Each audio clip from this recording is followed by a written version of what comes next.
Halo semuanya, ya hari ini gue ingin menjawab salah satu pertanyaan juga yang ada di kolom komen gue, yaitu kalau misalkan investasi di cryptocurrency, bagusan investasi di satu aset atau di banyak aset. Nah, buat kamu yang penasaran bagaimana jawaban gue, kamu harus simak video ini sampai habis.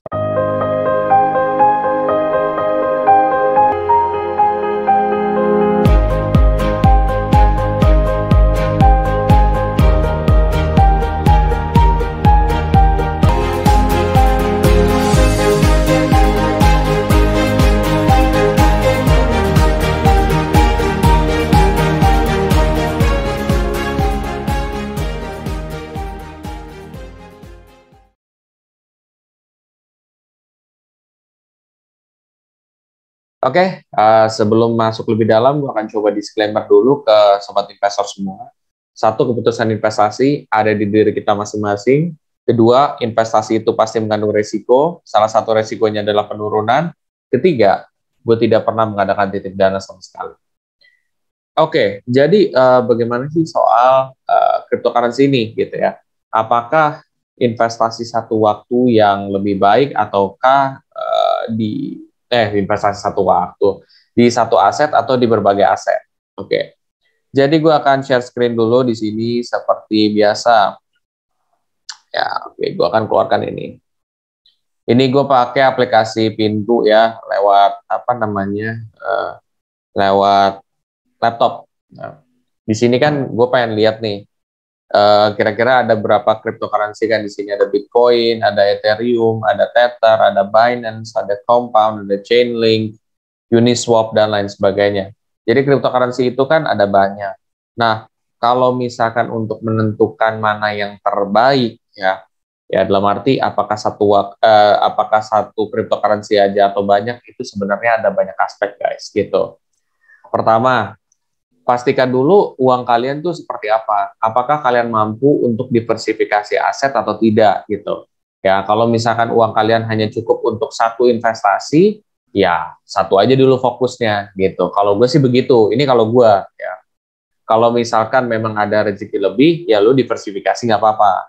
Tapi banyak yang terjadi itu adalah mereka ketika diversifikasi ya mereka malah jadinya nggak konsisten gitu. Sebenarnya sih sah-sah aja ya, mungkin itu strategi investasi mereka. Cuman kalau bagi gua, kan gua tipikal orang yang investasi rutin ya. Kalau yang kayak gini, gua harus pikirin dulu kira-kira gua di satu aset ini bisa rutin apa enggak. Kalau misalkan tiba-tiba gua ngediversifikasi dan ternyata gua nggak bisa rutin, mendingan jangan gitu. Kalau gue sih begitu ya. Kalau kalian mungkin punya beda pendapat, itu adalah hak kalian. Nah, itu dulu yang pertama, si kantong kalian tuh seperti apa. Kedua, tergantung daripada aset yang kalian beli sebenarnya, ya, bagusan mana gitu ya. Kalau misalkan aset yang kalian beli ini kan ada banyak ya, ada Bitcoin, Ethereum, Tether, ya kan, Compound dan lain sebagainya. Nah, di antara aset-aset ini, mereka itu punya fundamental yang baik dan ada juga yang fundamentalnya masih belum teruji, ya. Fundamental yang baik, salah satu ciri khasnya itu adalah dia udah bisa bertahan dalam jangka waktu yang panjang. Ya, kita ambil contoh seperti Bitcoin dan Ethereum. Dua-duanya ini tuh apa ya? Udah bertahan berapa tahun? Itu udah lebih dari 3 tahun, lebih dari 4 tahun gitu. Jadi memang sudah teruji oleh waktu juga seperti itu. Ya, terus juga kita juga bisa lihat dari market cap-nya seperti apa gitu ya. Kalau di aplikasi Pintu, menurut gue yang menarik adalah dia bisa lihat market cap-nya di sini. Ya, market cap-nya ini dia 13.279 triliun ya. Ini Bitcoin loh. Kalau kita lihat Ethereum, 6.800. Jadi ini udah gede banget. Nah, kalau kalian lihat, carilah yang market cap-nya gede gitu. Karena kalau yang market cap gede, secara logika pastinya dia akan lebih kuat untuk bertahan ya, ketimbang yang market cap-nya kecil. Karena kalau semakin kecil market cap-nya atau kapitalisasi pasarnya makin kecil, maka akan semakin gampang untuk goyang dan bahkan mungkin bisa hilang gitu cryptocurrency-nya. Seperti itu. Misalkan kalian bandingkan dengan AVI ya gitu. Nah, di sini tuh cuma 33,75 triliun. Kesannya tuh ini gede banget kan. Padahal kalau kalian bandingkan dengan Bitcoin dengan Ethereum sendiri itu tuh udah beda gitu loh, udah apa namanya, ini jauh di bawah gitu. Kelihatannya gede, tapi itu ternyata tidak seperti itu. Nah, kalau gue tuh lebih prefer milih yang gede-gede kayak gitu, kayak tadi nih, Ethereum berapa ribu, Bitcoin puluhan ribu gitu. Ini Binance ini juga banyak nih setahu gue, tuh 1.200-an gitu. Itu juga termasuk banyak gitu. Nah, kalau yang kecil-kecil kan banyak nih, misalkan kalau nggak salah yang kecil deh, tuh 7,53 triliun. Yang kayak gini-gini guys gitu. Yang kayak Ren dan teman-temannya nih, kayak misalkan apa ya, Solana gue nggak tahu deh berapa. Solana oke lah gitu. Tapi ya masih masih tergolong kecil menurut gue. Terus apa ya, Decentraland misalkan, dia 64 triliun masih kecil gitu. Nah, yang kayak gini-gini guys, itu resikonya lebih gede. Tapi apa ya, potensi keuntungannya tuh lebih gede. Jadi perlu diingat, kalau misalkan dia resikonya gede, pasti potensi keuntungannya gede. Makanya kalian lihat nih, Decentraland, dia kan market cap-nya kecil banget kan. Lu lihat nih di sini, kapitalisasinya 64,27 triliun. Padahal kalau dibandingin sama Bitcoin, wah jauh banget Pak. Tapi lo lihat dong returnnya Pak, ini 3.700-an loh. Dalam 1 tahun kan? Iya, 1 tahun. Jadi gede banget. Nah, pokoknya gini, semua investasi maupun deposito, kalau misalkan dia menawarkan sesuatu yang gede returnnya, pasti itu risikonya gede. Kalau misalkan tidak ada risiko, itu udah pasti bodong. Kalau ini kan risikonya juga ada gitu. Makanya gue bilang, kalau misalkan market cap-nya kegedean, market cap-nya kecilan, itu bisa jadi nanti ada riskan gitu, entah bisa bubar, entah apa, kayak gitu. Sebenarnya market cap ini juga berlaku untuk saham. Saham kan juga gitu. Kalau yang fundamentalnya bagus, biasanya market cap-nya gede gitu. Biasanya, tapi nggak semua. Oke. Terus Terra nih. Lo lihat nih, kok nggak bisa sih Terra? Terus apa nih, misalkan, nih, Tezos nih. Ya, kok nggak bisa sih? Internetnya masih on kan? Oke, masih. Sorry guys, nih kita lihat Cardano. Kok pada nggak bisa? Coba ya. Coba kita lihat Doji lah, Doji. Nah, Doji sendiri dia market cap-nya sebenarnya udah mulai lumayan tuh gitu, nggak sekecil tadi, tapi secara return masih bagus gitu. Ya, 300-an% ya. Ya, Doji, Doji, Doji. Doji tuh 4.990 loh untuk 1 tahun terakhir. Jadi ya kayak gitu guys. Jadi semakin kecil market cap-nya, semakin riskan juga. Tapi reward-nya atau return-nya tuh bisa gede-gedean banget. Lo bayangin nih, Axie Infinity itu bisa sampai 14.600-an gitu. Tapi lo lihat market cap-nya harusnya kecil nih dia. Tuh kan bener kan, market cap-nya cuma 99 triliun gitu. Lo compare sama Bitcoin sama Ethereum, itu tuh jauh lebih kecil.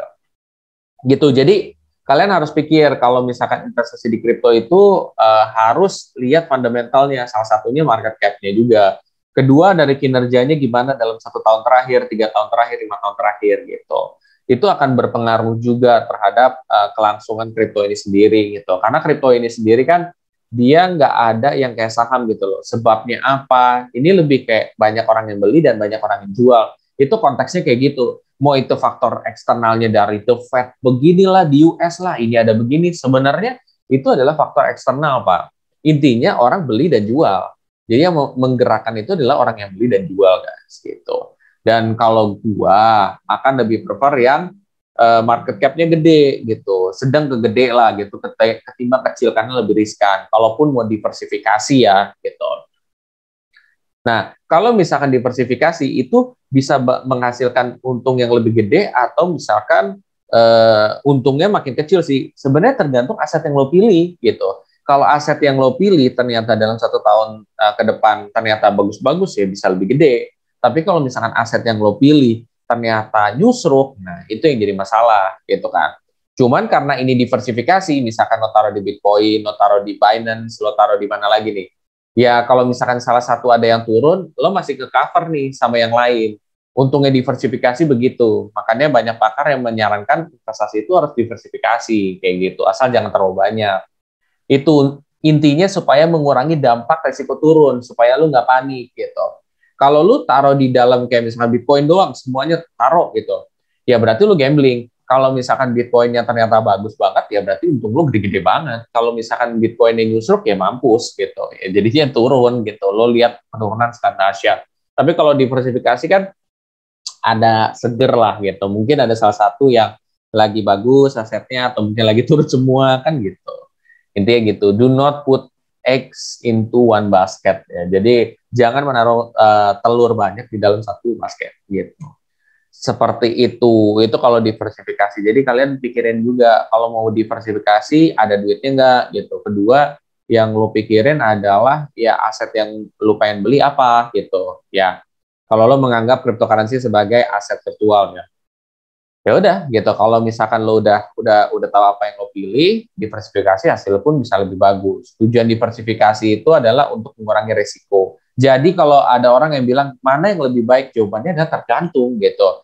Dan apa ya, nggak ada yang bisa bilang bahwa ini terbaik, ini terburuk. Susah gitu loh kalau dalam investasi karena semua tuh ada plus minus, Pak. Misalkan nih, lo bisa lihat Bitcoin nih apa nih, misalkan Binance lah, ini bagus nih 1.700 ya. Ternyata tahun depan dia cuma ngasih return 500% atau mungkin 300%. Kan gitu. Jadi nggak ada jaminan bakal lu dapat segini, Pak, gitu. Ya. Ya kayak gitu. Jadi tidak ada yang bilang oh pasti bagus kayak gini seterusnya. Kedua, ya, semakin tinggi potensi keuntungannya gini, pasti risikonya makin gede, guys. Itu harus diketahuin banget sih. Jadi, pasti kalau dia nawarin untung gede, risikonya gede. Perlu diingat itu. Kita bisa terima risiko atau enggak. Kayak gitu sih. Itu sih untuk cryptocurrency. Dan kalau ini kan gue banyak kan ngelihat di pintu ya, karena kalau untuk yang kita cari tahu fundamental dan lain-lain, menurut gue aplikasi pintu ya oke lah gitu. Cuman kalau kalian perhatiin nih, kalau misalkan trading atau apa, gue biasanya pakai Indodax nih, ya Indodax gitu. Untuk lihat chartnya doang gitu, untuk lihat chart-chart gini doang gitu. Dulu sih gue invest di Indodax, cuman gue udah tarik, gue pindahin gitu. Cuman ya udah gitu, sebenarnya sama aja. Selama platform itu sudah terdaftar dan diawasi Bapepti gitu. Terus juga gue apa namanya juga lagi mempelajari thrift juga gitu. Gue pikir thrift juga ada suatu keunggulan yang beda juga. Jadi kalau misalkan apa namanya kalian pemula, kira-kira mau aplikasi apa yang bagus? Sebenarnya jawabannya tidak ada yang 100% bagus semua, Pak. Makanya pakai beberapa aplikasi gue gitu. Kayak untuk satu untuk analisa fundamental, yang satu buat technical, ya satu lagi entah buat staking atau apa kayak gitu.